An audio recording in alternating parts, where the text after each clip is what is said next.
Okay, very good morning. Selamat sejahtera to all viewers and participants.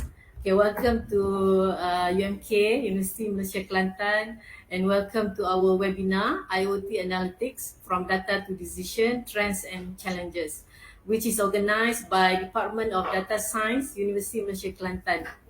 Okay, so thank you again for joining us on FB Live Jabatan Data Science Data. Okay, we are honored to have with us here our distinguished panel that will be, I believe, the best person to talk on this matter, Dr. Maslan Abbas. Doctor, how are you? Alhamdulillah, masih. Okay, welcome to UMK. Okay, so before we proceed, I would like to first introduce Dr. Maslan Abbas, even though I know many people have known him personally.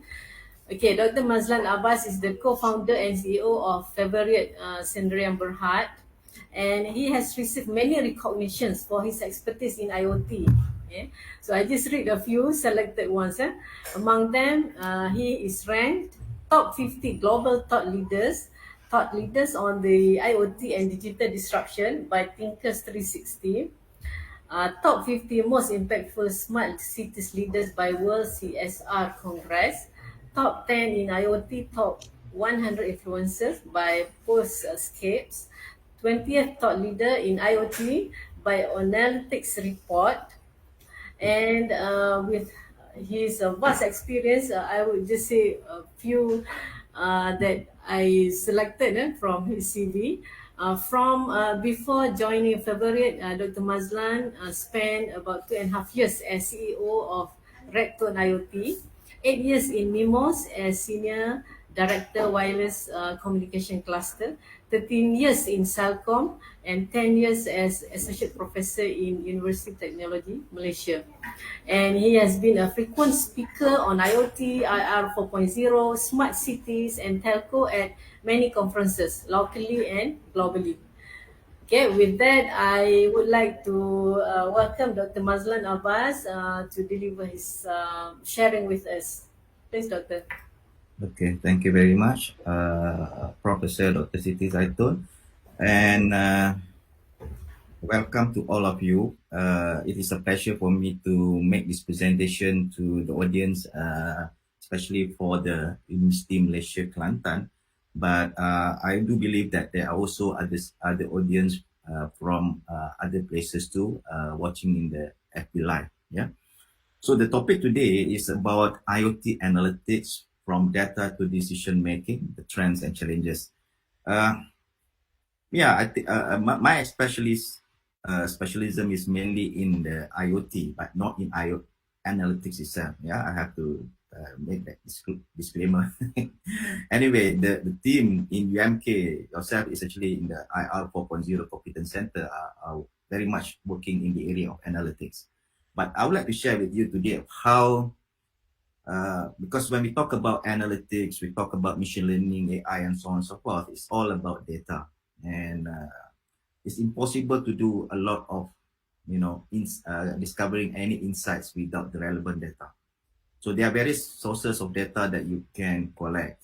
And previously, all the data that you have tried to mine and also analyze is from the IT data, the back end, the information technology data, which is already in your IT systems for financial and so on and so forth. But nowadays, when we talk about a new kind of data, which is census data, which comes from the things, this is something which is different. And not many of us have collected a vast amount of IoT data itself. So it's going to take us a lot more time for us to collect the relevant data. So it's important for us to identify what kind of data that we should collect. You can collect thousands, gigabytes or terabytes of data, but if you select the wrong ones, 90% of the data can just go down the waste. It's just a wasting of amount of storage that you have. Try to collect that kind of data. So select the right ones. That's how I think for today's presentation, we need to understand first about how you want to collect the data. And then how do you know what kind of data that you want to select and what kind of technologies are able for you to help you to collect that kind of data. So IoT is one of them. Yeah.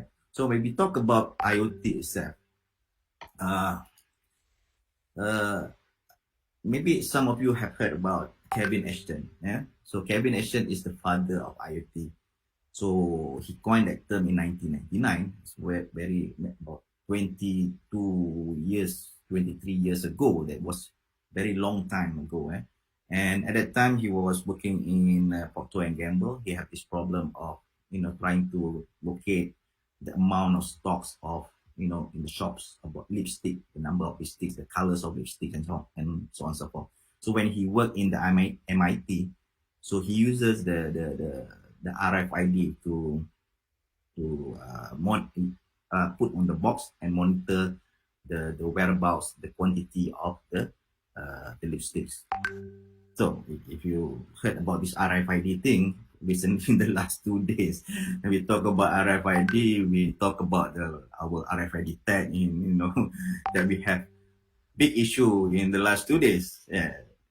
I'm not sure what happened because you should be aware that RFID technology is a very long, old technology. It should be very stable. So there might be some issues of why it's not being implemented, in the right manner, or maybe it was not placed in the right place, location at your car. So that's, the RFID reader tag is not able to detect at the toll booth. Yeah. So that's what happened. So that's why a lot of errors are, sensors, the RFID reader is unable to detect the RFID tag. So that's one issue that we are talking about. But again, that's not only the first earliest Internet of Things device, because earlier, before the 1999, there are other people who work on Internet of Things, but they didn't coin the term IoT, except that Kevin Ashton is the one that coined the word Internet of Things. So in 1982, the students like David Nichols, Mike Kaza, Ivo Durham, and John. So these students, they found out that when they are, they want to see whether, they want to buy a Coke at the Coke machine downstairs. They found out whenever they go down there that the Coke is already, not filled up and, not available. So they want to find a way, rather than they have to travel a long way to find that there is an empty Coke machine. So they have made the Coke machine connected. So there are sensors there and connected through what do you call that? Ethernet, line. At that time, it was a landline, so they can detect the availability of the Coke. That was in 1982, very much earlier than what Kevin Ashton in 1999 coined the term IoT. And then there's John Romke in 1990. He was the first one that used TCP/IP on the internet toaster. It's something that is just to showcase that you can control the toaster switch on and off. So that was one of the early days. But he called it internet toaster, not Internet of Things, but internet toaster. But you see, from 1982, 1990 to 1999 to today, 2022. So how many years was that? And why suddenly now becoming more prevalent as compared to previous years?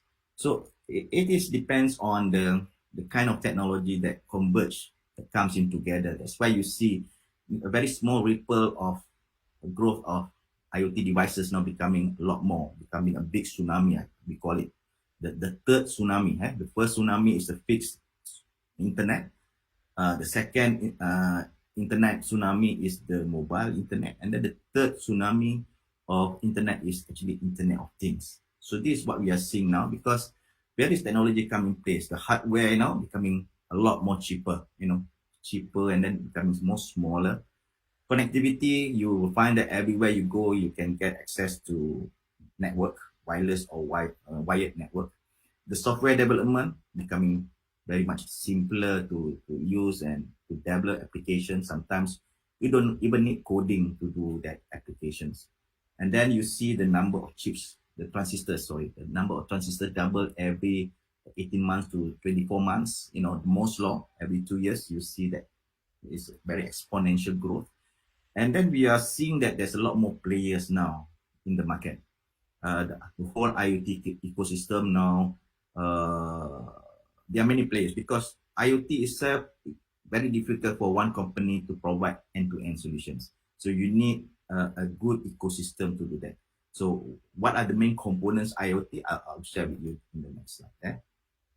So the simplest thing about IoT is about monitoring assets. There are things which, as human, you are unable to monitor your assets from remote because as human, there's no way for you to be at that location. So you must find a way that to bring your human sensors directly to that assets. So how do you do that? You have to replicate that into something like digital sensors. So you put digital sensors at your assets over there. Yeah. What are the assets that you want to monitor? It doesn't matter whether you are transferring or transporting goods that you want to know the condition of the asset. The human have a health. The health is an asset. As a person, the health is very important. You want to monitor the health. You have a transportation, your bus, your car, your vehicle. You want to know their location. That's very important asset. Your home is also an asset. It's the safety of your home. And then your consumption of your electricity, the parking lot, it's all the assets which you feel is important. You need to put sensors over there. So what kind of sensors? Yeah, that's what we will talk about. So there are many sensors that we have now. As you know that human have how many sensors we have? As you know, humans have 5 sensors. But we when we talk about digital, there can be a lot more sensors can be replicated. And all of these sensors will send a lot of data. So in order for you to, when we talk about data alone, data is, purely when you go down and collect data, is purely symbols, sometimes just numbers, sometimes text. It doesn't mean anything, but people have been talking about data is the new currency, data is the new oil. Yes, it is. It is important, but the more important part is that when you can translate the data, symbols, the numbers that you have, that can answer the question of the who, what, where, and when, and then it becomes information. It is something more useful. So people will like to pay more if they can answer certain questions. Yeah. So the higher you go up to the value pyramid, and then you can answer the questions of how, that's knowledge. And when you answer the questions of why, that's understanding. And then it goes up to wisdom, that there is this moral and ethics that you can have that. So the higher you go up to the value chain, it brings more value. Yeah.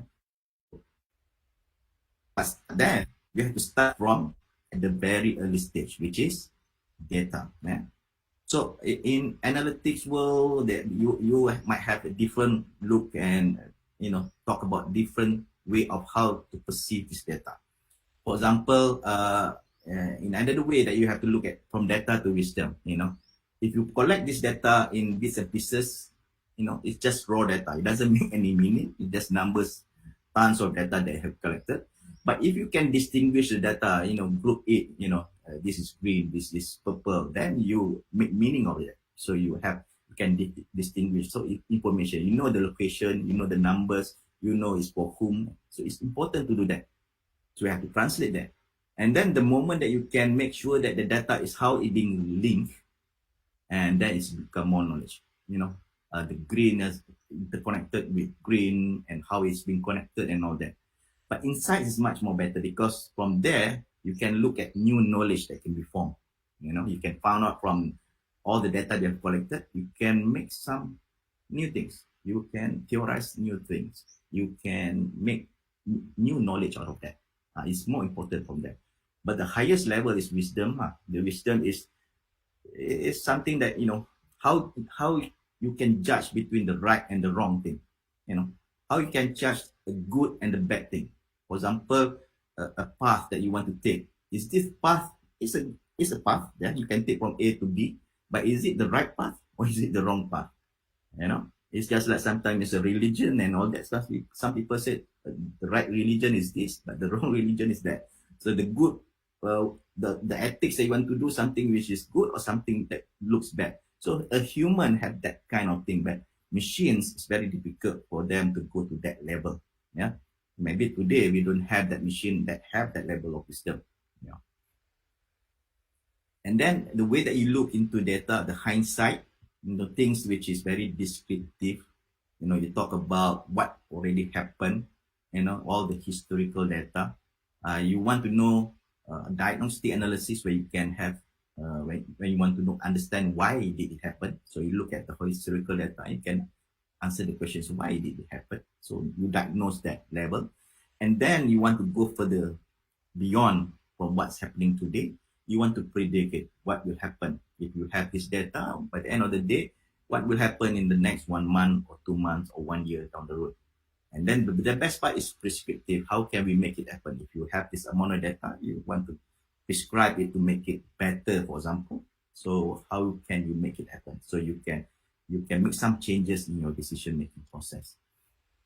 So if you look at the value pyramid back, it's just a simple way like, when we talk about flood management, we talk about how do you want to predict flood, how you want to prevent flood. That's what happening in the last 1 month ago that, we have flash flood.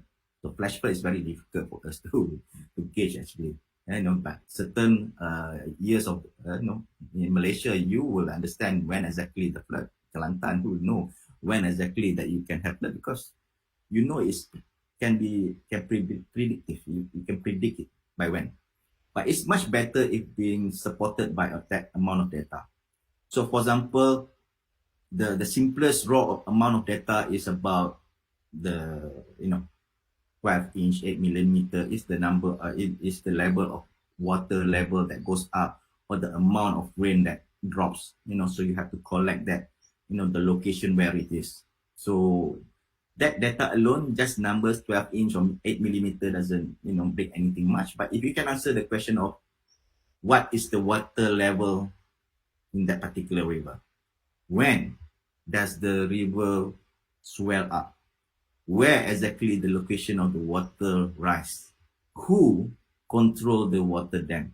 So all of this is information is important. So you need to put the right sensors there, to put the what, the where, and the who and all that. You put the sensors, sensors like infrared to measure the distance of the level of the water.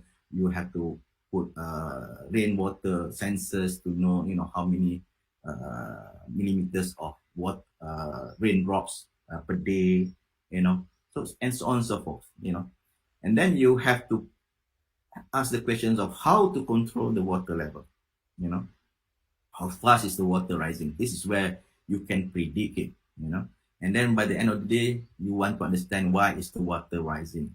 Suddenly today this is actually this place, next year is a different place. You have to understand why. So you have to collect that amount of data, and most likely you can make some meaning of that. And then, but all of this should be pointed to the right stakeholders. It's useless for us to collect that all amount of data, but don't understand who it should benefit. So the citizens need to know that kind of data, whether they should be alarmed, they should know this actually is a dangerous level. So the emergency centers can make that response, that can send alerts, find the people where they are, the location of dangerous places, and the environmental, is it the cause of people deforestation and all that, the people just cut down the timbers and all that, that's cause of the problem. So you got to need to understand that. So when we talk about flood, it can caused by rain, but the rain can comes from a different place, from a different hill, from a different mountain, but the flood can be it can be at the different location altogether. So it's not raining there, but it's raining in the other place. So you cannot just predict that when the rain is there, the flood should be there. No, it's not. So the flood is from somewhere else. And then because of the deforestation and all that, the trees have been cut. The soil have to go down to the river, and then the silt, the water level the river becoming, not deep enough, and the water rises very fast. And because of the trees that being, flow in the river, it will stop at the bridge. It was, cause the water to swell up.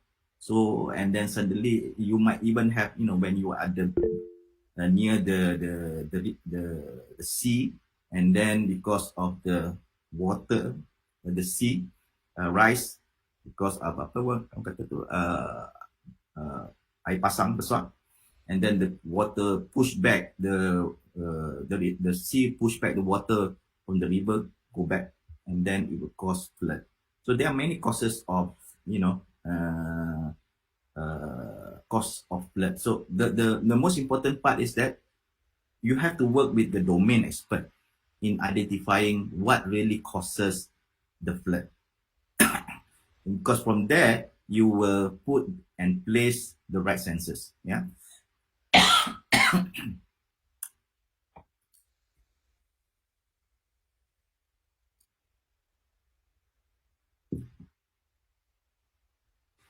So let's go back.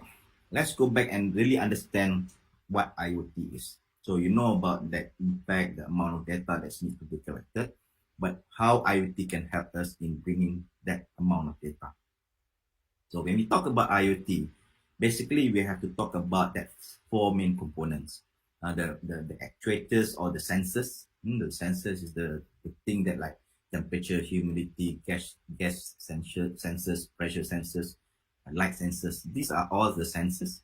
And then you might have actuators, the one that can control your back. So this is part of the sensors itself.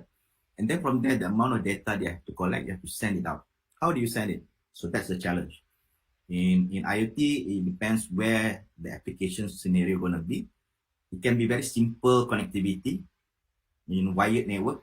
It can be in a building, but it can be when you are outside there, you might need different technology to help you. It can be like in the house, you might use a Bluetooth, RFID, you might use Wi-Fi, but outside you might use maybe 3G, 4G, 5G, the new network, what we call the LP1, Low Power Wireless Array Network. It is like narrowband IoT, Sigfox. These are the new technologies for IoT. Or you might even use satellite. It's very far away. So connectivity, the right connectivity needs to be chosen so that it's not going to cost you a lot. So you have to find the right one, which is cheaper and suitable for your kind of applications. And then you need to put the data, place it somewhere to collect it. Because the challenge is all the sensors come in different format and different telecommunication protocol. So it's not as simple as having a server and collect it. So you need what we call a middleware. A middleware simplify the way that you collect the amount of data from different sources, heterogeneous sensors, heterogeneous protocol. So it simplify that because sensors comes from different hardware vendors, hardware providers, so it's quite complex. So you have to simplify that using an IoT middleware. So from there, you aggregate that amount of data, you host it. And then what do you do with the amount of data? This is where your team in UMK, for example, you're talking about analytics, you're creating new applications, you want to visualize that in a very good dashboard. So you can do that. So you have to extract the amount of data, you display it well. So you can create new workflow for new applications and so on and so forth. Yeah. So that's how these four main components. But if you take a look, again, I mentioned to you, it's not all companies have all this expertise. For example, Fabric, our company is specialized in the area of middleware. So we design our own middleware.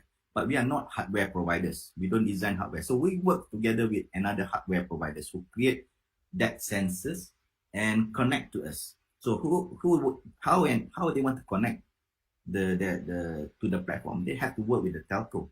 Yeah, the telco that provide the NB-IoT or the 4G or 5G network. And then you might have people like yourself, the analytics, who are very specialized in analytics. You want to create, you want to look more to derive insights of the data. So you can take the amount of data. So you are not the expertise in all, but you might be expertise in either one of them. That's how we work in the IoT ecosystem.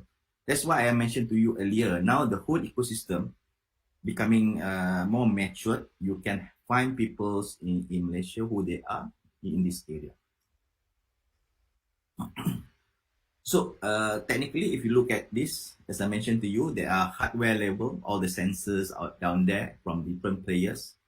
Then you have the communication layers, the three most protocols that people use is like HTTP or REST or MQTT, and then you must use CoAP. You might use IPv6, IPv4, doesn't matter, or 6LoWPAN too. So that's the communication layer, and then you go up to the software layer. You might connect to middleware, to the backend system, and then the higher layer is the applications where you can create your own applications, either for the consumer kind of applications or for the business kind of applications. So this is a very big space in IoT, which we have been encouraging the players out there. So yeah, it's true that we don't have enough talents out there. So that's why we are hoping that the new generation of IoT yourself can become specialized in these areas. There are so many things that we can do. Even in analytics, you must be in the domain expert of that analytics, so for you to make meaning of that domain. If you work in agriculture, suddenly you want to work in transportation, you might not have a different domain expertise. So people who analyze in transportation might not be able to analyze one in agriculture or even flood management. So something like that. Yeah. So if you look at the whole IoT analytics value chain, it go across many value chain. So the one that I mentioned to you is after we have collected. Once we have collected the data from the cloud, from the middleware, then there's another process that you have to go through to make meaning of the whole process. So sometimes you need to collect from different sources of data. So you have to combine the data from not only the IT sensors, it might be from weather, it might be from IT backend sensors and all that. So you combine it. Then you need to process that. You have to reformat it, reformat in a certain way, or you have to do some averaging, variance, or whatever that you want to do. And then you have to store it in another place, because that is another new machine that needs to crunch that numbers. And from there, you can run SQL queries, and then you have your own model that you want to, your previous model that you have developed in a certain domain. Or you might even have your own machine learning that you want to use. You have to extract the amount of data. You can do by that itself. So you have to do that outside the whole IoT middleware. And there's another new engine, what we call the analytics engine or the machine learning engine to do that. Yeah. So it's a whole new game altogether. So now, when we talk about IoT, we cannot run away from the one your competence center called IR 4.0. So, but sometimes a lot of people have that misconception about IR 4.0. One thing is that we have to understand it's revolution. It's not evolution. When we talk about revolution, it's a big sudden change, transformation from one era to another era. It's not a very slow transformation. It's a very slow, then we call it evolution. Right? And when we talk about the era of post-industrial revolution, it's all about data. So let's take a look at this. The question now is, where are we in the era of IR 4.0? Are we already in IR 3, or we have already passed the 1, 2, or 3, and then now we're already in 4? Yeah. So in simple terms, when you are working with your hands, manual, or some physical tools, then we are talking about IR 1.0. Yeah. So when you are using machines which is electrical powered, you are in the era of 2.0.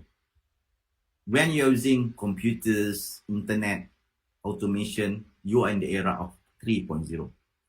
In 4.0, you are using new technologies. It's more about intelligence, gathering amount of data. This is where the IR 4.0 is. Yeah.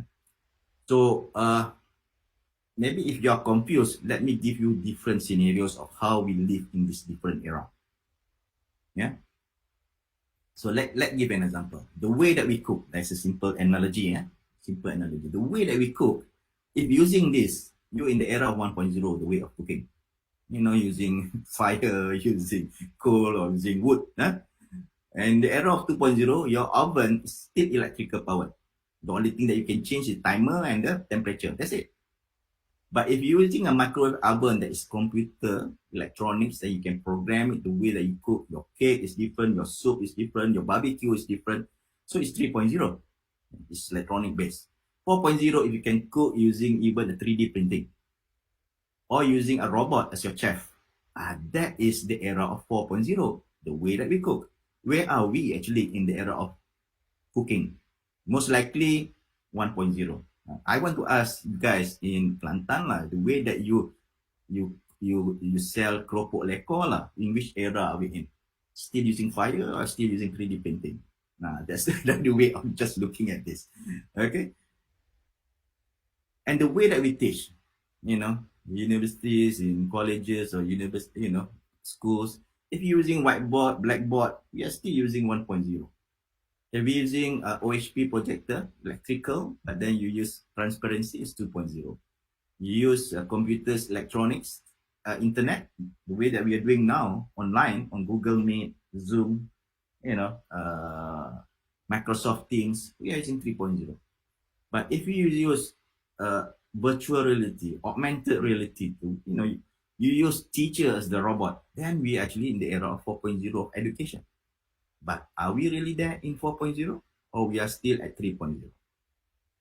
The way that we transact, the way that we transact things, we buy things, are you still using paper, money?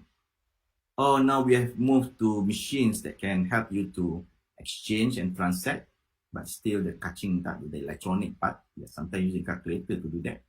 Or using credit card, that's 3.0. But if you're using e-wallet, using Apple Pay, using your smartwatch to make that transaction, maybe you're at the 4.0. So now imagine the way that we paying our toll. Remember the way that we pay toll? Basically, last time it's only cash. And now we are using the RFID. So you drive through, that's the 4.0 way of driving through a toll booth. The way that we do travel booking. If you still go to the office and make your booking, you are still 1.0. If you just make your booking through a phone, maybe it's still 2.0. But if you can book over online, you are 3.0. But if you book using augmented reality, virtual reality, you can even travel without traveling using this, then maybe once you travel using your virtual reality, you find out this is a very good place for you to travel, and then you make booking virtually. That is 4.0 of booking. So that's how people have moved into that era. So the question is, where are we? So when we talk about, about potholes again, how do we handle potholes? Simple as that. Are we still using that physical thing to close the, to rub that pothole, or you still use the stem roll to do that? Or we maybe even use a mobile app to detect and locate and then report a pothole, or you using what we call that image recognition that can detect pothole. While you driving, the camera can detect holes and tell you that the whole stretch of this highway have 10,000 potholes. That's how we detect potholes in the era of 4.0. So are we there? So when we ask these questions, and by the end of the day, we are still not very far. We are still 2.7, not even 3. Yeah. The condition for us to move to 4, we have to pass the 3. 3 means everything's on internet. If things that you are doing is not connected to internet, we still in the era of 2.0. Yeah, you have to understand that. The moment you have passed everything that you work on internet, then we have already gone through the 3.0. But a lot of organizations are still detached. A lot of things that we are doing are still not connected. So we still remember when the lockdown happens, how many of us have lost touch? How many of us are unable to connect to the internet? That's what happened. We are still in the era of 2.0, not even 3. Okay, when the government sees this, then suddenly they realize, hey, there's a lot of things need to be done. Why are we not moving toward that 4th industrial revolution? So when we talk about this, then we realize that, hey, we have a lot of policies sebenarnya, a lot of policies. but we need to do a lot of execution too lah. So this 4IR related policy started off in 2014, as early as that. That was nearly 8 years ago. I still remember because I'm one of the members that developed this strategic roadmap.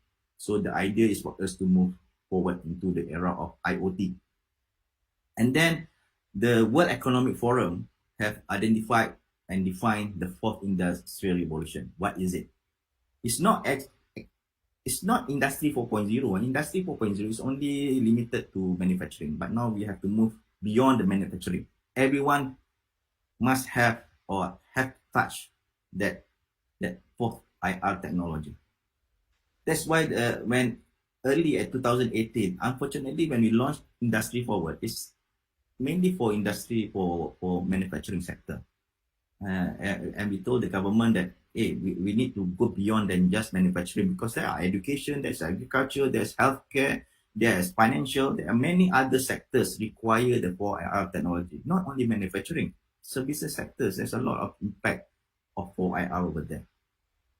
And then the government realized that, okay, from there, we are not focusing on research which is very related and have high impact. So the government put in place what they call 10 by 10 Malaysia Science, Technology, Innovation, Economic areas. So there are 10 economic sectors and 10 technologies that should impact the various economic centers.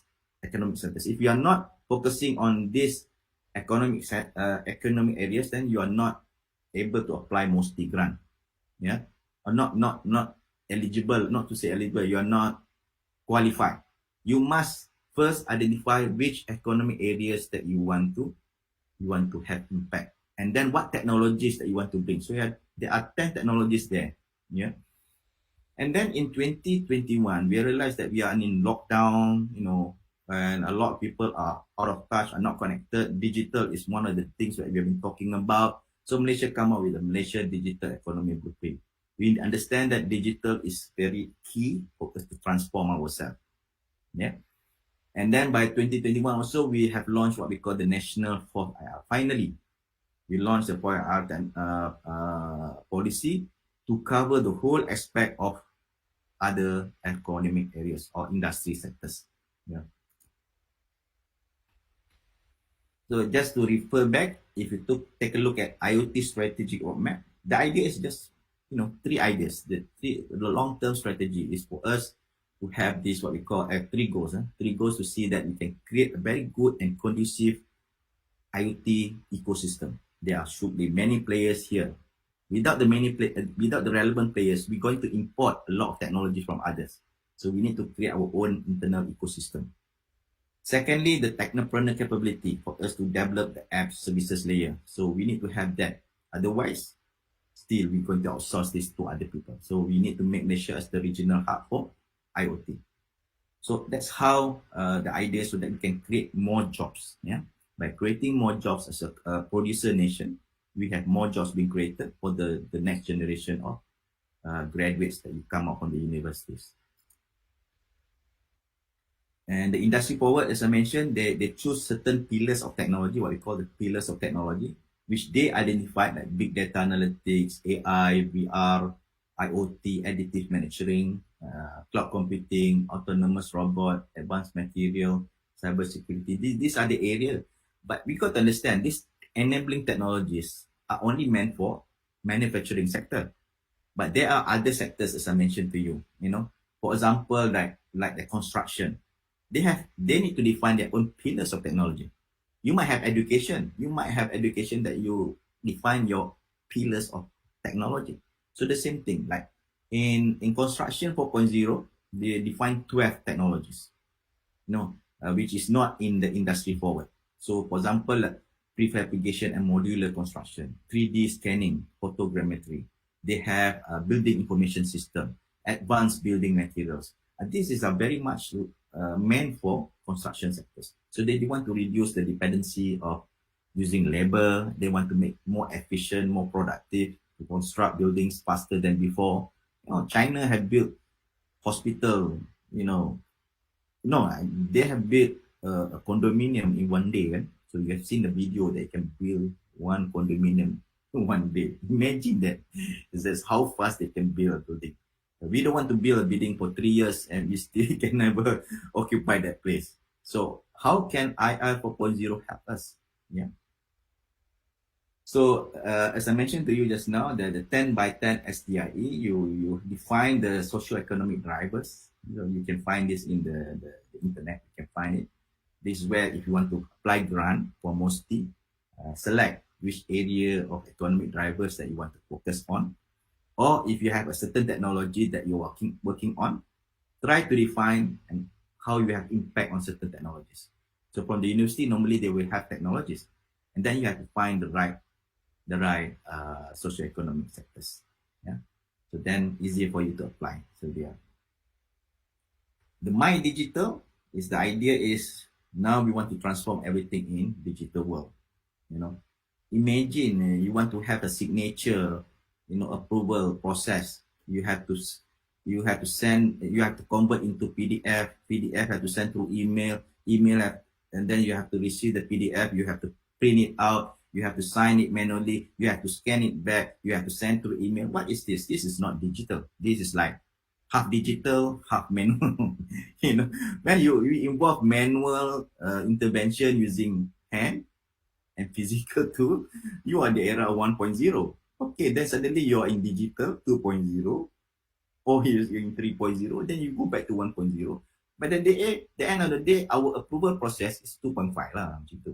So the way that we do things in 4.0 is everything is autonomous, using a digital ID, even your biometrics, the information come and to you, just using your eyes, it approve everything. That's how simple it is lah. It should be like that. Or using a blockchain technology, something that you cannot replicate and all that. So this is the era of 4.0. Yeah? So we are still moving that digital portion. So to move to that, the whole 4.0, the analog way of doing things have to be digitized and convert the analog into one and zeros. And from there, you have to digitalization. From digitization become digitalization. That's why you use email and all that. Your workflow have to change. And then by the end of the day, there's digital transformation. That's where the business portion comes in place. It impacts the whole business. And the National 4IR policy, as I mentioned to you earlier, we shouldn't focus on one area. We should focus for all. So that's why the government is looking more about how the technology can help us in terms of, support the lifestyle, becoming more humanistic, looking at the social value, protecting the cultural, focusing on the well-being of the rakyat. So this is more human-centric rather than everything's about technology. But technology is the one that can help us, When we talk about human-centric, technology will help us in terms of sustainable living. It help us improve the quality of life, overcome any social issues, work-life balance, healthy living, and finally focus on happiness. We don't want to be stressed out using technology. How stressed are the children nowadays learning over Telegram? I mentioned to you, learning on Telegram. That's not the best way of online learning, So you might use maybe another method of using online learning. So Telegram most likely being used is because the internet is very, very low speed. That's how we have to. But if the internet is higher speed, you can do video and all that. So that's why we feel that technology is the enabler for us to push higher and making our daily life more better. So now the government have to look at more national, more wholesome approach. They look at three aspects. The business sides, they have to encourage the business, go and embrace these changes. Be more resilient, be more competitive. Don't wait. This is very difficult. This is all about mindset transformation. A lot of business wants to maintain at their current position because they feel very comfortable. And then the government, the policy need to be more friendly. They have to be more facilitator, enable more innovations to create more jobs. That's the function of the government. And the rakyat, these are the people who You've got to understand that new technology have to embrace. We have to consume. We have to transform ourselves. Don't worry, RFID might be a problem, maybe 1 or 2 days, but after a while, everything more stable. You have to embrace the new technology. I still remember the days when the toll booth still have humans for paying your toll, but now there's no human at all. Now they are transforming this into more RFID, more automated. Yeah, so that's how. So the rakyat have to understand that we have to move to embrace new technologies. This is just more slides regarding the vision and mission of the whole 4AR technology. As I mentioned to you, they have to ensure the quality of life of the people.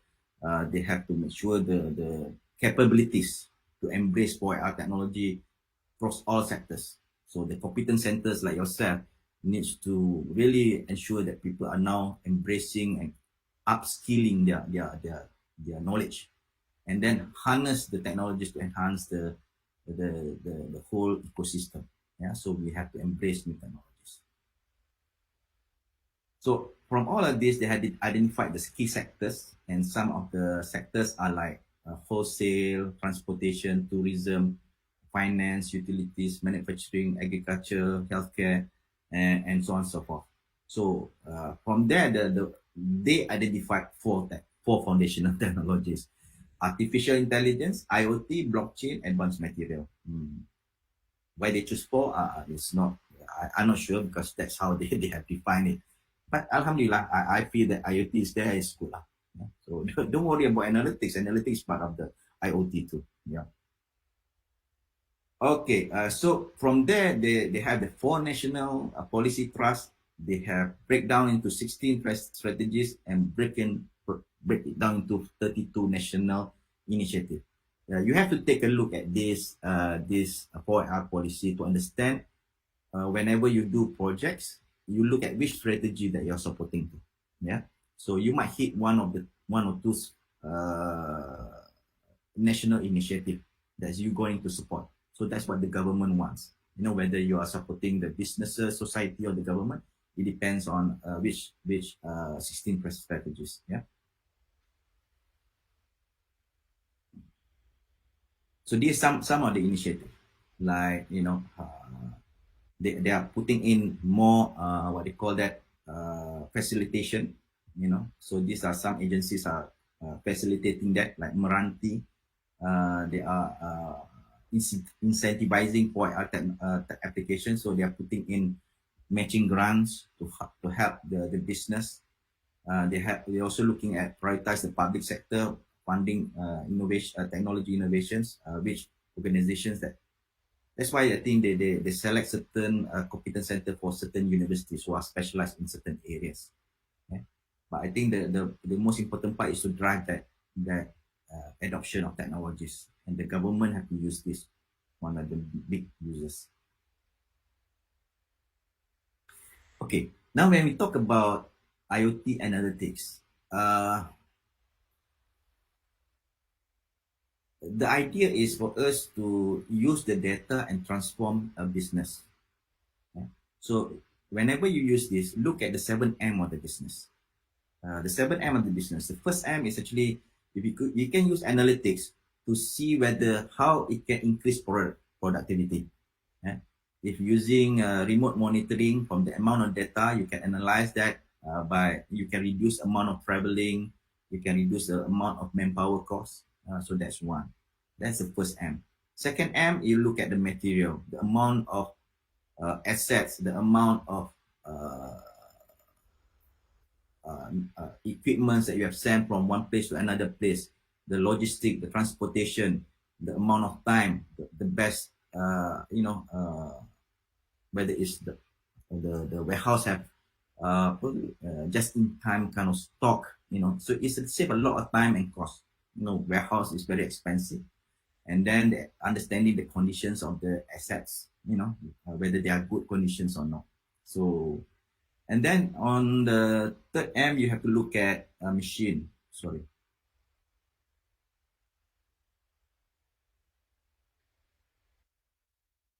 machine.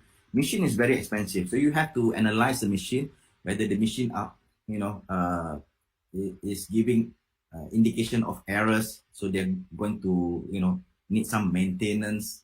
So you have to understand the performance of the machine. You can predict that the uptime and downtime, so you can save a lot of cost. Yeah.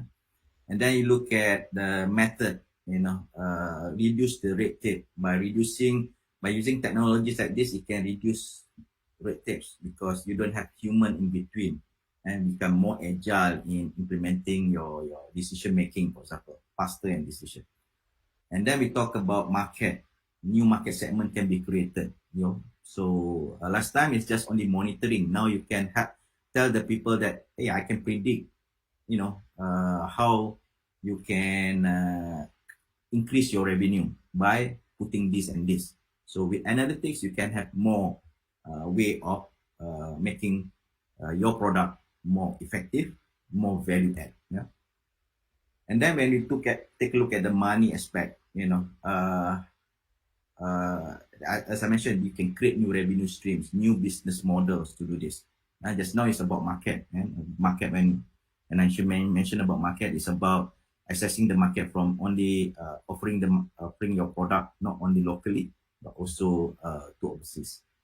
And then finally, the 7M is management. Of course, this is the most important part for decision making process. If you can show to your management that the data that you have analyzed can give them a better way of making decision based on data, rather than gut feeling. You have that data to support you. So even in IoT, they have different phases. If you want to build it, you can start off with monitoring. You put sensors in your car. You can monitor the whereabouts of the car. And then the ability for you to control, you put actuators, and then you can control the car. You can stop the car if someone is stealing your car. And then you can optimize if you put a lot of sensors in your car that can tell you the wear and tear of the car. You know when exactly that you have to send to the workshop. And then you can make the car autonomous if the car have LiDAR, many sensors that can detect objects, can recognize objects, they can drive by itself. So that is autonomous. So that's why the highest level of IT maturity when you see the car is driving by itself. And then a lot of these technologies takes a lot of time for you to convince any technologies. So because of that different phases, people are scared about embracing new technologies. You have to test it out. Any new technologies have to test. So one of the reasons for us to test is because the technology needs to be matured enough. So some people feel that this technology is too new. I'm not very sure. So you have to test it out. So they have to find a special place, or what we call sandbox, for you to try it out. Secondly, they need to see how the user perception, market adoption, and then look at the business model, how people want to pay for that kind of services. Is it by subscription? Is it by outcome based? When things happen, only they pay, or when outcomes, when the health gets better, if you're using a wearable device, the health better, then you need to pay differently. So for example, if you drive better in a car, your driver pattern is good, your insurance is lower. Yeah. So because they collect the amount of drivers' behavior. And then policy and regulatory. New technologies like drone. Drone cannot fly everywhere. They have to be a specific routes for them to fly. So it's not that you can fly over Cyberjaya or Putrajaya, because that is a no-fly zone, because that is a government area, or even in certain area of housing area, you cannot fly because it's very privacy area. And then if you want to drive a car, so drive a car, which road, what kind of roads that. Maybe the roads that we are now trialing needs to be in a very controlled environment.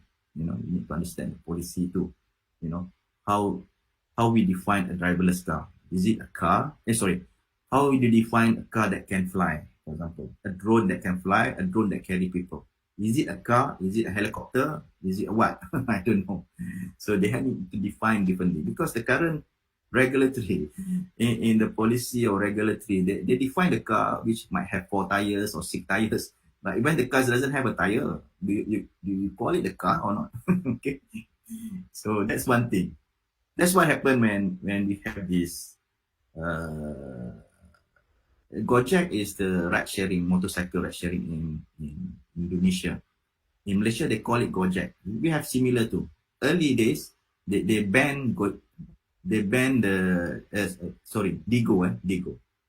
Digo, they ban it because they mentioned that you cannot use your motorcycle for hire, for driving, ride sharing. It's not meant for that. There's no regulatory meant for that. So you cannot have passengers and you cannot make your motorcycle to carry passengers. But now you can bring your food and all that lah kan. But passengers cannot. So because the regulatory doesn't change. So the regulatory needs to find a way of not stifling innovation. Yeah, they have to encourage innovation. They have to protect the people, but they cannot stifle innovation. Yeah? If everything say cannot, then Malaysia cannot do anything lah. Yeah. So we need to do that. So we need to encourage innovation.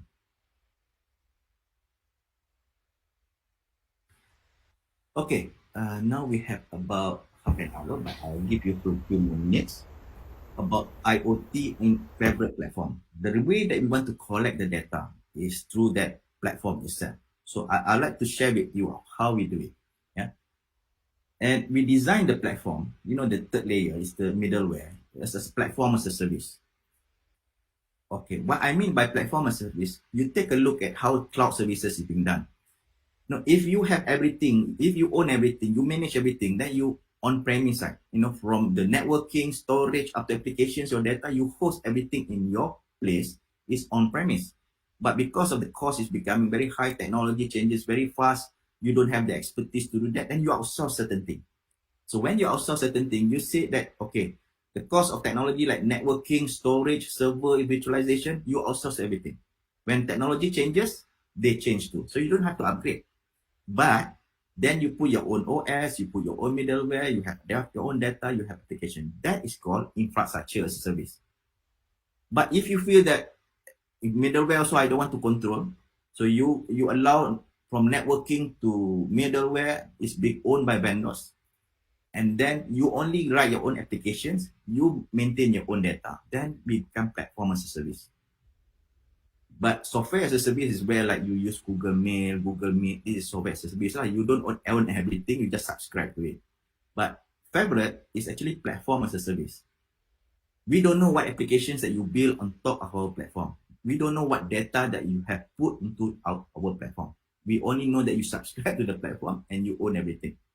So to simplify the whole process. So the rest of the thing we upgrade for you. So that's what we call platform as a service. So there are so many IoT platforms. They are publicly traded platform. Means that the big players like Amazon, Google, Microsoft, these are the big players, the publicly traded platform. Very expensive, but very good. Yeah. And then there are open source platform. ThinkSpeak, and all that. These are the players being maintained by the open source community. And then there are end-to-end connectivity. These are the people who design their hardware and they have their own platform, but they don't open their platform to others. Yeah, they only maintain for their own hardware. And then there are developer-friendly platform which can integrate to any hardware, any applications. This is where Fabric plays that particular role. Yeah. So a lot of projects in the universities, for example, there are problems of how you want to gather the data. Sometimes you take a lot of time, and sometimes you don't even learn how to connect the data to a platform. So the lab in the universities might be incomplete. So you only focus certain things with how you connect your Raspberry Pi, Arduino to a mobile phone or to a computer, but you don't send the data to the cloud. You didn't learn of how to send the data to the cloud. But this is what happened really in the industry. You need to send the data to the cloud. And secondly, you have to learn a lot of IoT platform. There are 400, 800 platforms out there. So very difficult for you to, so it takes a long time for you to read. So you get confused of how or which one to choose. And then sometimes you don't have enough time to do everything because as I mentioned, from hardware to application, It's not one company, and you are doing that for your final year project, so you cannot complete in time. So we want to simplify that. So rather than you build your own everything, you might focus on hardware, electronics engineering part, or you might focus on analytics. You don't design your hardware, you don't design the middleware. So you only focus on analytics, collecting the data. You find the right sensors in the market, you use Fabric as the platform or any middleware in the platform, and you use analytics the way that you want to do things. Or the people who have designed the hardware, they design their new electronics, but they don't think about how to connect to the platform because the platform is already there. And then, sometimes you need to just simplify the way that you want to see that in the dashboard. The only thing that you want to see is the graph lah. Yeah. Actually, it's more than graph that you can see. Yeah. So the platform like Fabric is something like this. Underlying, you can connect to your Raspberry Pi, Arduino, any gateway or any sensors using CoApp, MQTT, or REST. You can send the data to the platform. So it simplifies the onboarding process. And from there, the data is being hosted, and then you can extract the data out. You can do your own analytics. You can use your own dashboard, or you can use the current dashboard which Fabric has lah. Yeah. So the examples and tutorials are already there that you can learn from basic, or you can go more advanced if you want to that. It's all on YouTube or on many of the articles that we have built. So the database is already there for you to have. Yeah. And then if you want to do, if people are scared about programming, but you have to. There's no way for you to run away. In IoT, there are certain IoT programming languages which is important for you to learn. If you're working on devices, you might have to go lower down like C or C++. If you want to work on gateways, you might even use C, C++, or Java or Python. Or you want to use a cloud, maybe you use Java, JavaScript, Python, or PHP.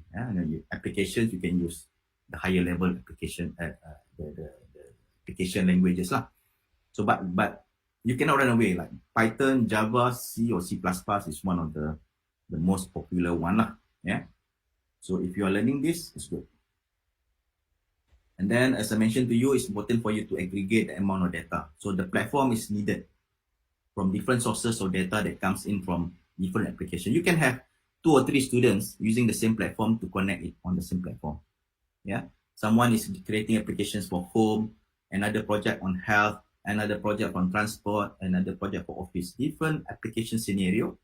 But then once you have collected it, you blend the data, you make analysis of the data.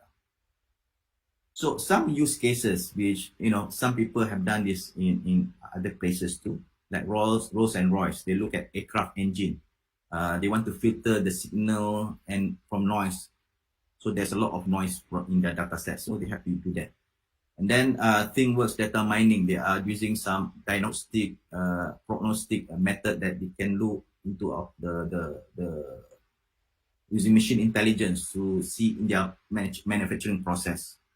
A simple one is more on soap dispenser servicing. Soap dispensers ni yang you tengok dekat toilet tu, there is soap dispensers. How many people time press that soap dispensers, the soap. So they want to order the soap, restock it back, how many people involved. So to reduce the manpowers lah. So rather than when you go over there, you press the dispenser, there's no soap. So there is a sensor there.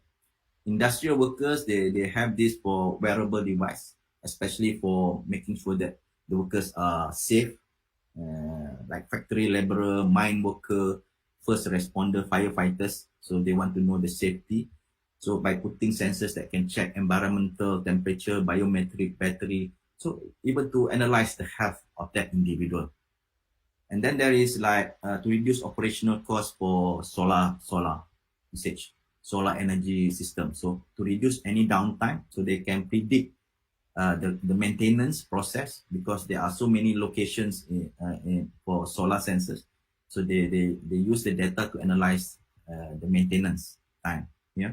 So these are some of the use cases that people have here. Okay. So if you want to have one of the ways for you to collect the data, so you can use Fabric platform to do this. So you can go to the platform and subscribe. It is free for you to subscribe, or you can upgrade into a premium version, because premium version offers you a lot more for you to analyze.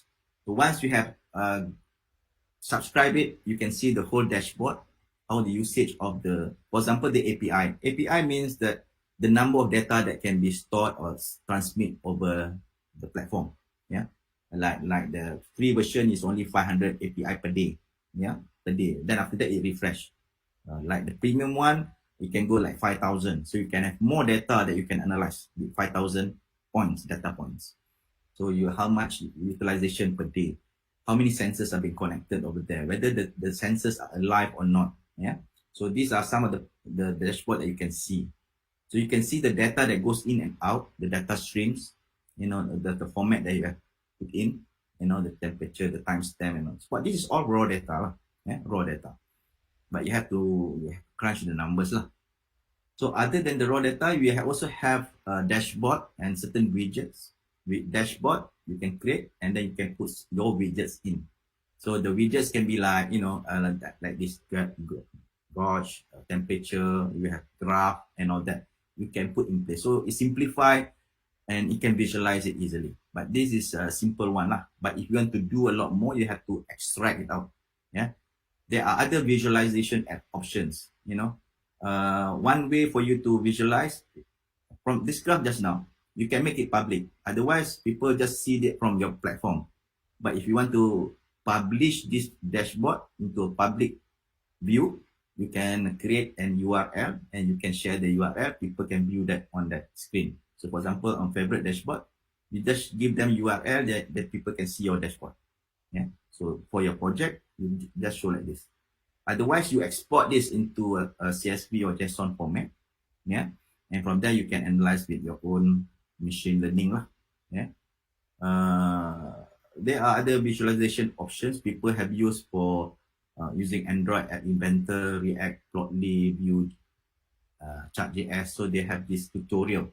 So you can go to favorite YouTube channel and you can see of how to build a graph using other tools. Yeah. We also help people to encourage people to share their success story.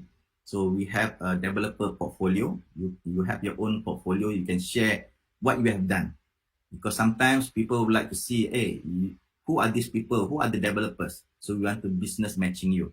So people might find you and contact you, and you might have maybe for your future career, for example. So it's good for you to share your success story. And again, we have this favorite tutorial that we have many of these in favorite channel that you can use it. Don't worry about all this. I have a slide that I will share with you later. Yeah. And then how do you do this? With a very simple way. One is sometimes we just use for training purposes, we use Hibiscus. This is an IoT kit which have many sensors already built in. So you don't have to create and crack your head of how to build electronics. So the sensors like Bluetooth is there, Wi-Fi is there.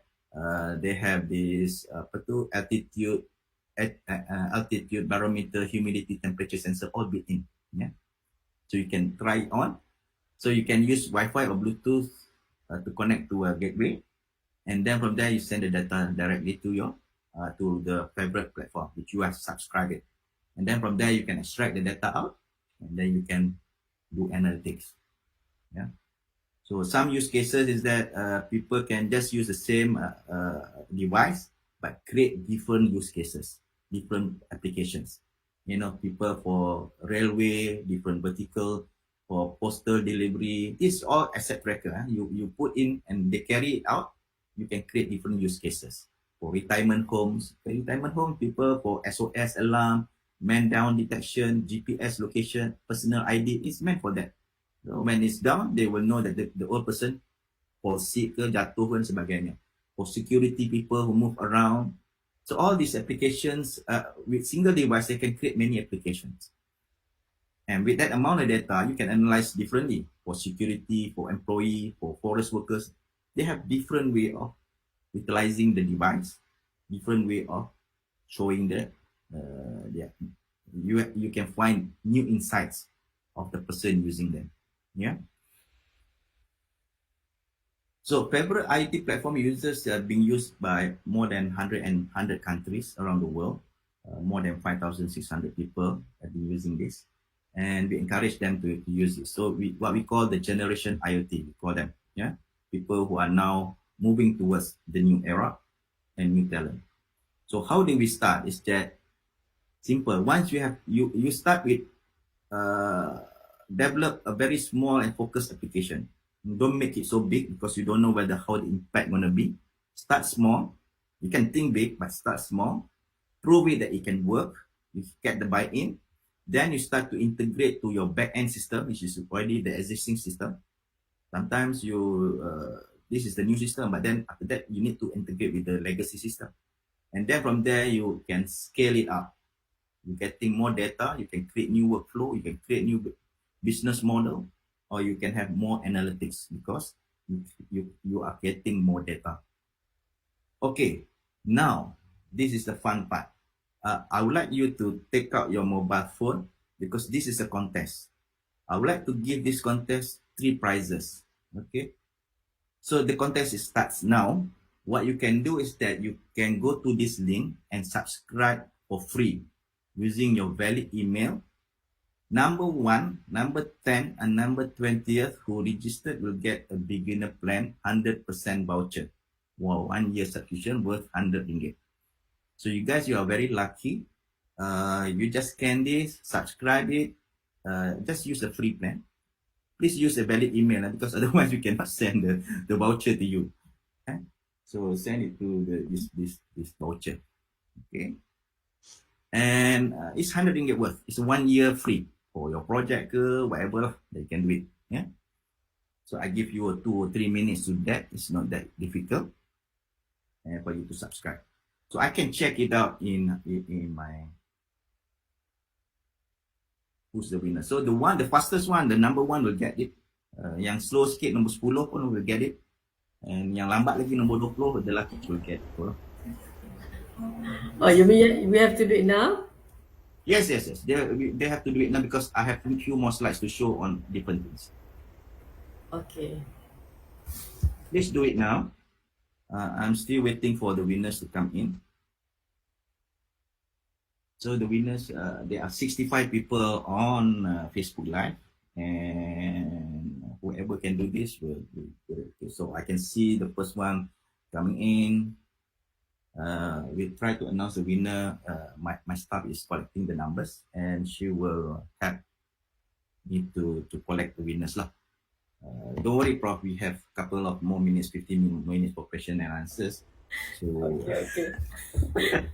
but I just give them a little bit of break for them to have fun and subscribing to this platform for free.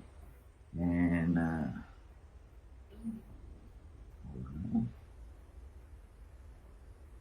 okay, so we are going to give them a few minutes to do that. yeah, I give you 3 more minutes. Apa? Okay. Or while I'm talking, they can make, right? Okay.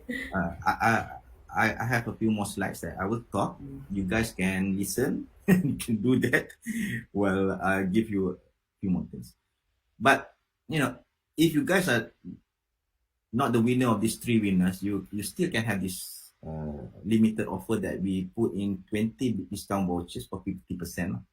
So they can use the code UMK 2022. The voucher code valid from today up to 25th of January. You can use this. You can use once for 1 year. You can use 3 times for 3 years, or you can use 20 times for 20 years. The same person pun boleh juga gitu. But 50% lah every time you subscribe. Yeah. So people can do this for once. They can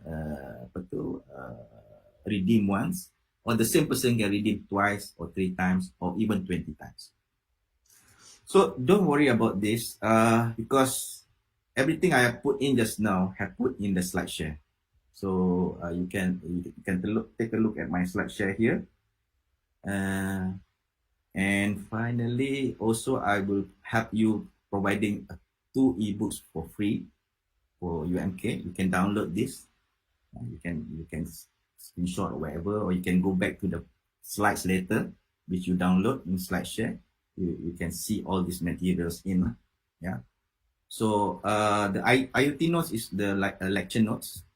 It's being more graphical, and your IT journey is a written article compilation from my blogs, from IoT World blog. Is how you go about facing the challenges of the IoT in Malaysia and the rest of the world, and how you want to tackle that IoT challenges. So that's the two ebooks that I have written, and I would like to share with you guys for free. And finally, if you guys want to connect with me, you can connect to here. So with that, I would like to end. Thank you very much, Prof. We will open up to question and answers if there is any. Okay. Okay, Alhamdulillah. Thank you so much, Dr. Maslan. That was very insightful and interesting. Um, it's like 1.5 hour, we don't realize it's already end of the time. Okay, I think it's our lucky day. So much offer from February, yeah? And it's like bonus, so make sure we grab that with the e-notes and everything. I think that's marvelous. Thank you, Doctor. Okay, I do have many questions, through my WhatsApp, but I just read one that has been given through our Facebook Live. Okay, maybe you can see, but I just read it out. Okay, pada it's okay. I think we have many Malay viewers. Boleh, boleh. Boleh. Okay, pada pandangan doktor, apakah kelebihan atau perbezaan Favorite sebagai IoT platform berbanding dengan IoT middleware yang lain? Contohnya Firebase, ThinkSpeed, etc. So ini daripada Cik Akmal Zawawi. Okay, doktor boleh komen? Okay, macam saya katakan tadi, platform yang ada sekarang dia dibahagikan kepada 4 kategori lah. Satu yang kita panggil yang very expensive lah. Kalau you jumpa macam Amazon, Google, Microsoft, they are very good IoT platform. But if you subscribe, it's quite expensive jugalah for some people. In terms of features wise, it's almost the same. Maybe we are more simpler compared to them lah. Like ThinkSpeed dan sebagainya, it's an open source platform. So it's being managed by others, but you don't have the capability to you have to install yourself. Kadang-kadang you have to manage it differently lah. Otherwise you need to have your maintenance services dan sebagainya. And then there are other like connectivity. Kadang-kadang you tengok some hardware tu dia dah ada platform dia sendiri, tapi dia platform tu tak open sangat. So macam kami lebih terbuka lah, more open. We don't care whether what hardware that you use, what application that you use. We will connect it, and it is more cheaper compared to others lah. If you look at the premium version lah, kalau the free version tu almost the same. The way that we pricing tu berlainan sikit sebab bergantung pada penggunaan dia. Kadang-kadang dia based on storage, kadang-kadang dia based on API, kadang-kadang dia based on number of devices. So platform-platform yang macam yang sebut tadi tu, dia pun berbeza dalam bentuk pricing dia. Tapi dalam case penggunaan dia sama, lebih kurang sama saja. Mungkin dia punya API dia berlain sikit lah, hanya kegunaan dia tetap sama. But with Favorite, with all the helps and the assistance given with the materials and everything, I think that will be very handy. Kami kat Malaysia lah kalau yalah.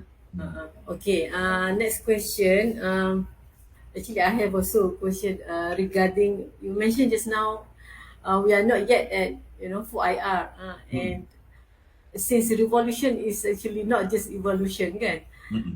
So I guess another question is related to that. From your point of view, how is the readiness of Malaysia community actually to accept IoT in our life?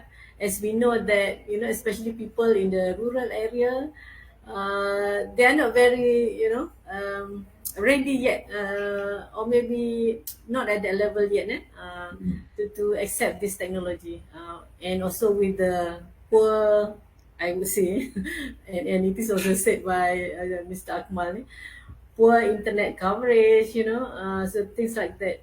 And with the RFID, just with these 2 days story that we keep reading Hmm. in the newspaper and so on. So how do you see this, the Itulah. readiness at all levels? Itulah kalau kita tengok, kita tidak, sebenarnya kita tak realise benda ni besarnya gap kita sehinggalah berlaku COVID-19. Sehingga berlaku COVID-19, kita rasa kita dah jauh, kan, jauh ke depan.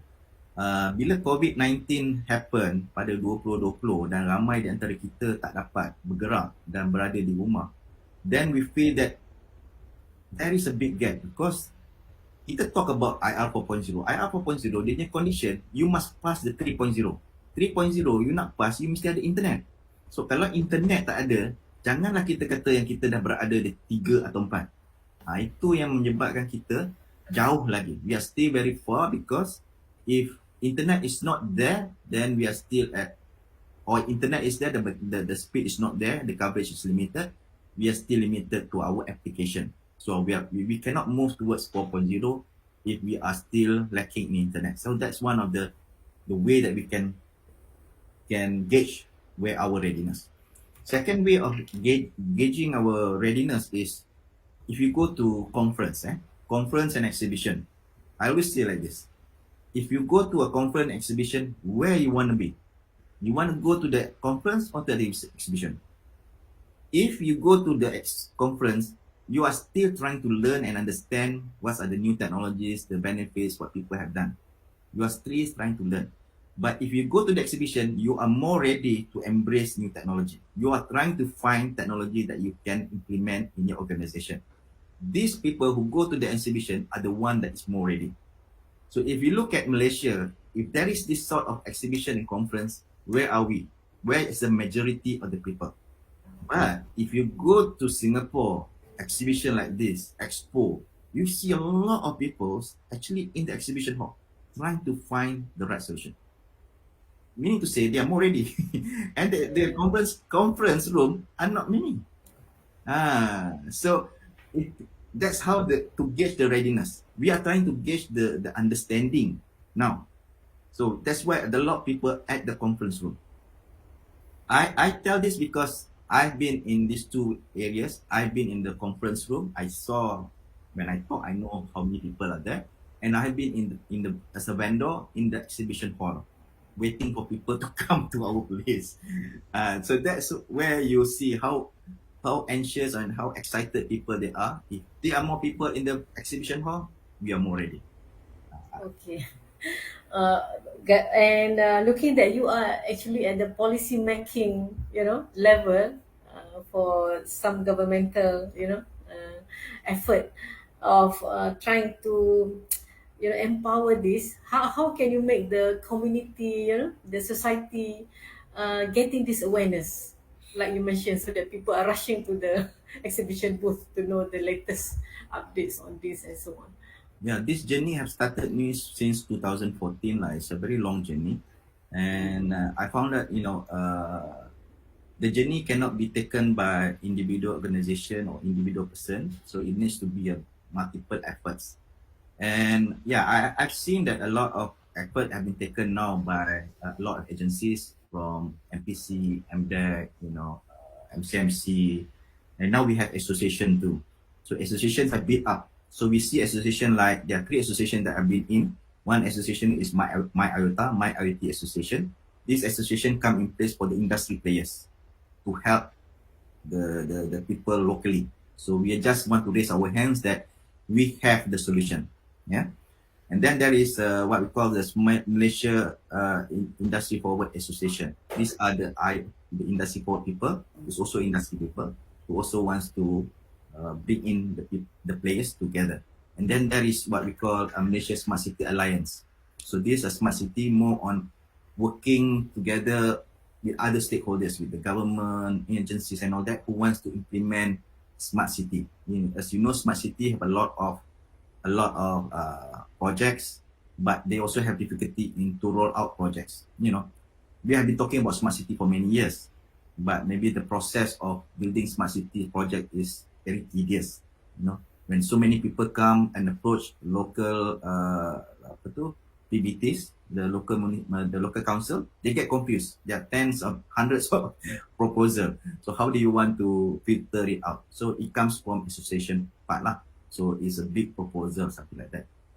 So now what the government now feels that there's a better way to do that. One is, if you look at all the frameworks I mentioned to you just now, go down a little bit lower, the strategies, and now we bring the initiative.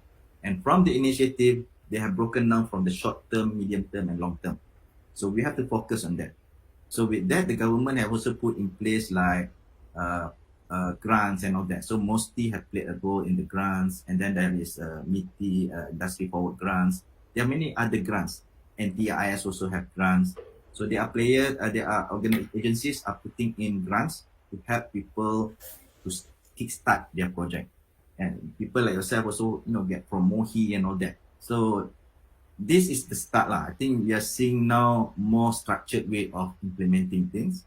But what I'm more concerned now is the right talents.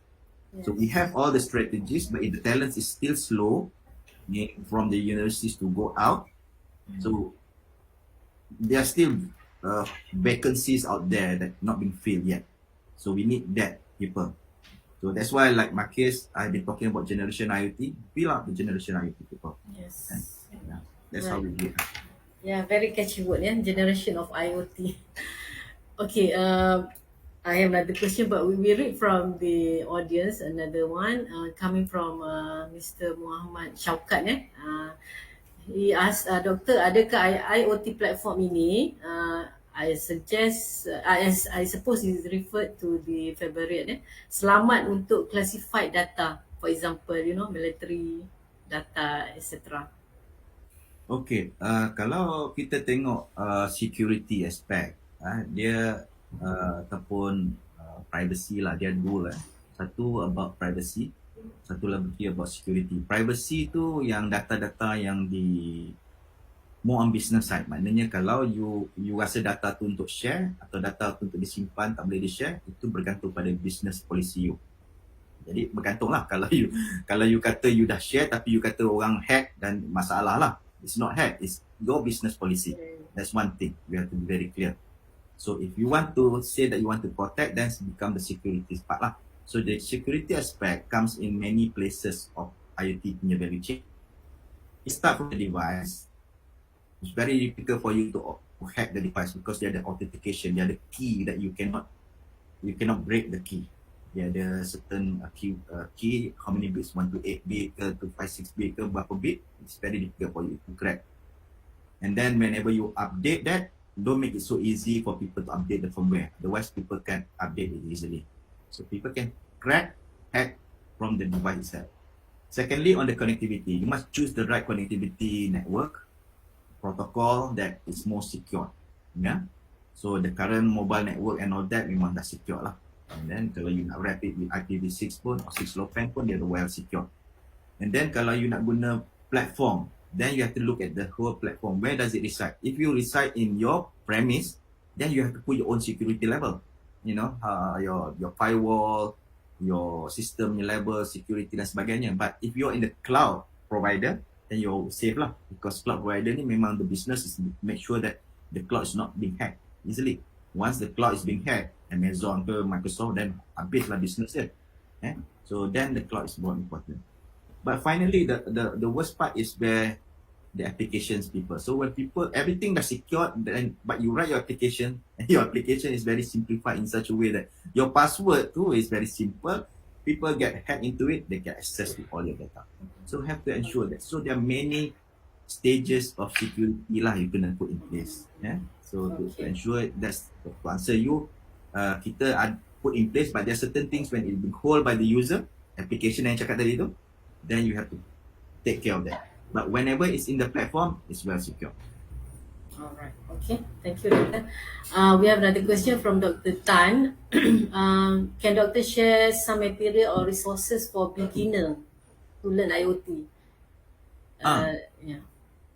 So the resources for the beginner memang ada dalam tutorial tu, video tu memang ada lengkap. We're starting from as simple as 2 hours. Within 2 hours, you can start off your IoT journey. You can connect one sensors, Arduino tu, you use platform ni, you can send the data out. Just within 2 hours. Just for beginner lah. You take a look at step by step lah. Alright. Tapi it's not as easy as that lah. You have to understand the code dan sebagainya lah kan. You just cannot copy and paste saja. There's a But the material is there lah, eh? the material is there. That's interesting. Yes. Okay, another question also, if non-IT student, they are interested to explore this area, of IoT, do you have like you mentioned just now, is there a specific starter kit yang sesuai untuk mereka mulakan untuk memahami bidang inilah?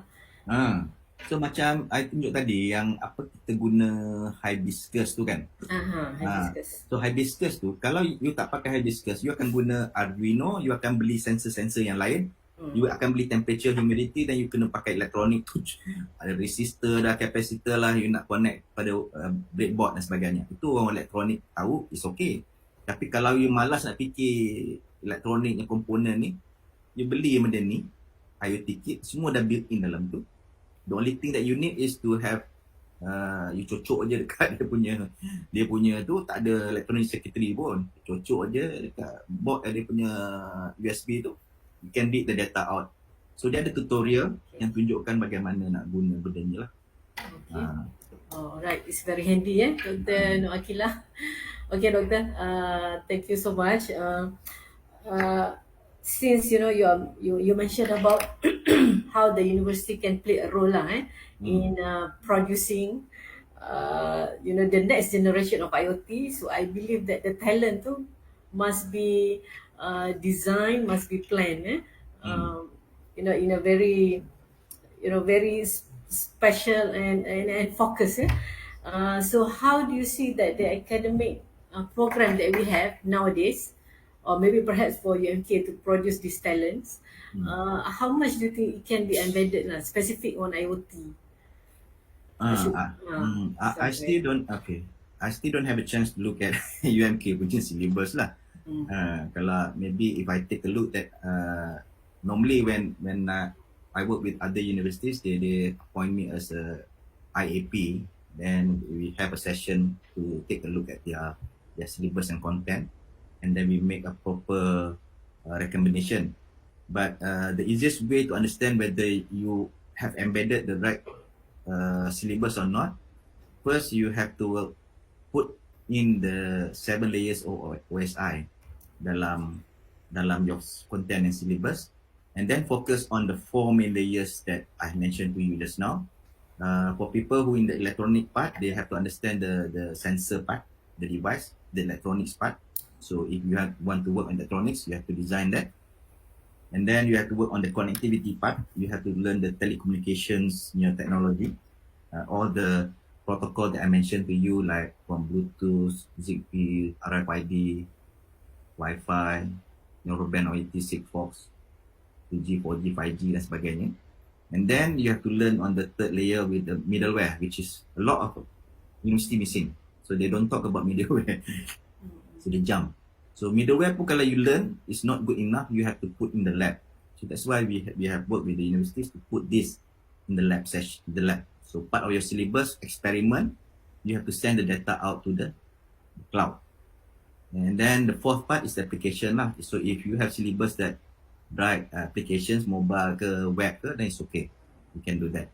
Or you use your analytics lah. You learn the analytics. You use that. So that is the 4 main areas that you need to cover. And the general one is the 7 layers of OSI lah.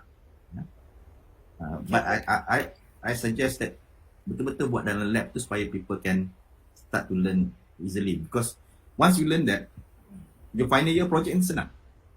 Sekarang ni, you allow the students to find by themselves to learn and how to connect to the platform without learning the basic steps. Yes. So they have difficulty to do that. So it takes a longer time for them to create more analysis. So it takes a long time for them to collect the data because they're so busy in developing the hardware, trying to send the data to the platform. It takes a long time. Yes. Yeah. So minimize that so then you can focus on the analytics. Yeah. Okay. All right. So thank you so much. So it's like Prof. yeah. I nak announce the winner, Prof. Oh, okay. Lupa. Okay. So ada nombor 1, nombor 10 dan nombor 20. Okay. Nombor 1 TS Dr. Nuraiziah binti Ahmad. Oh, okay. Tahniah. Okay, tahniah kerana cepat, nombor 1. Okay, dan yang lain tu nombor 10 dan nombor 20 tu Syahmi Haziq.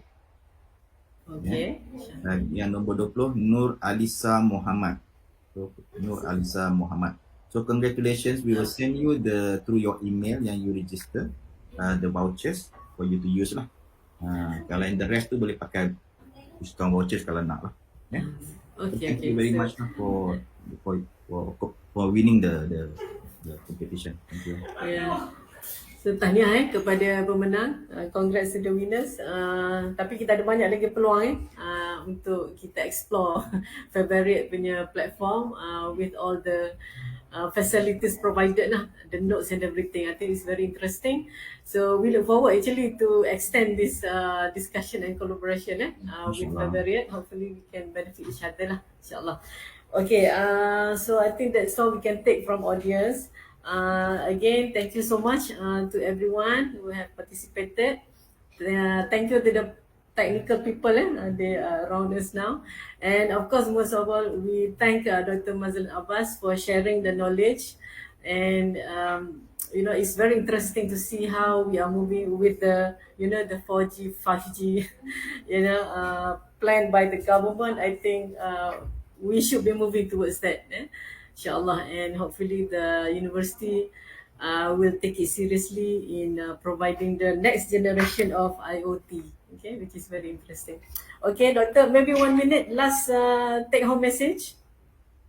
Okay, first of all, as I mentioned to you that Malaysia is now transforming themselves into 4IR, and what's important for us is that not only the awareness, but we need to execute and to transform ourselves in the real environment lah. So we need the talents, or we call the generation IoT now, to make the difference.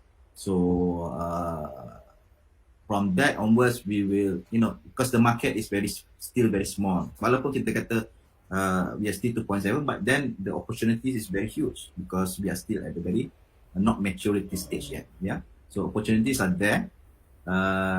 The talents are much required, and hopefully inshallah we will be at the 4IR ni not very soon juga. So thank you once again, UMK. Yeah.